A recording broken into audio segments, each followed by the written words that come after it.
Bonjour, je vais vous présenter un outil qui va vous aider actuellement, et en plus il vous permet exceptionnellement donc d'héberger jusqu'à 100 vidéos pédagogiques. Alors l'avantage de ce fournisseur qui s'appelle Libcast, c'est que il va vous permettre donc de rester propriétaire de vos vidéos et juste de faire des liens vers une plateforme de stream. Et donc vous allez pouvoir donc diffuser de la vidéo. Ça marche aussi bien pour de la vidéo que pour l'audio. Donc après à vous de voir comment vous voulez vous en servir. Vous voyez, hein, alors c'est une formule qui existe depuis longtemps. Ils l'ont remise à jour là avec la notion de continuité pédagogique. Et vous voyez, il va falloir utiliser votre adresse mail académique. Donc, vous allez remplir les différentes parties, nom, prénom, l'intitulé du poste, enseignant, le nom de l'établissement, la ville, votre email professionnel.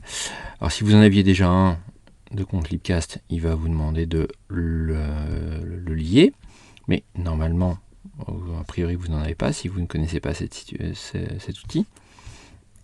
Et vous allez envoyer, et à partir de là, vous aurez les infos qu'il convient. Alors, moi, j'ai déjà un compte, donc je m'identifie, et voilà un petit peu sur quel type de plateforme on arrive. Vous allez arriver ici sur un espace qui s'appelle le porte-document. Vous allez créer une arborescence. Donc moi j'ai créé une arborescence avec de l'audio et j'avais déjà ces différents éléments avec des tutoriels par exemple que j'avais déjà pu créer. Alors ici je vais dans mes tutoriels. Vous voyez par exemple j'avais fait des tutoriels sur l'utilisation du tableur. Alors on va à la fin, on peut les publier. Donc on donne son nom, on dit quand est-ce qu'on veut qu'on arrête la diffusion ou qu'on ne l'arrête pas. Et puis après, ici, on a différentes parties à indiquer. Alors, est-ce qu'on peut le lire, est-ce qu'on peut le read, le regarder, voilà. Bon, alors ici, vous pouvez tout laisser. Si vous acceptez que les gens le partagent ou pas. Si vous ne souhaitez pas que les gens puissent le partager. Si vous ne voulez pas que les gens puissent télécharger. Voilà. L'habillage que vous pouvez changer. Bon, après il faut en avoir d'autres, mais laissez le tout par défaut. À ce moment là vous ne vous embêtez pas. Vous publiez et donc là il vous donne un lien iframe, donc si vous l'intégriez dans un document en HTML par exemple. Sinon vous utilisez copier l'URL.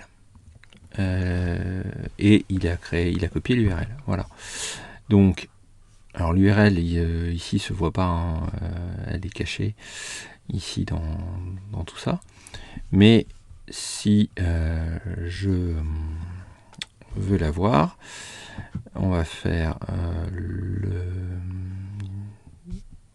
bloc-notes, le notepad, voilà.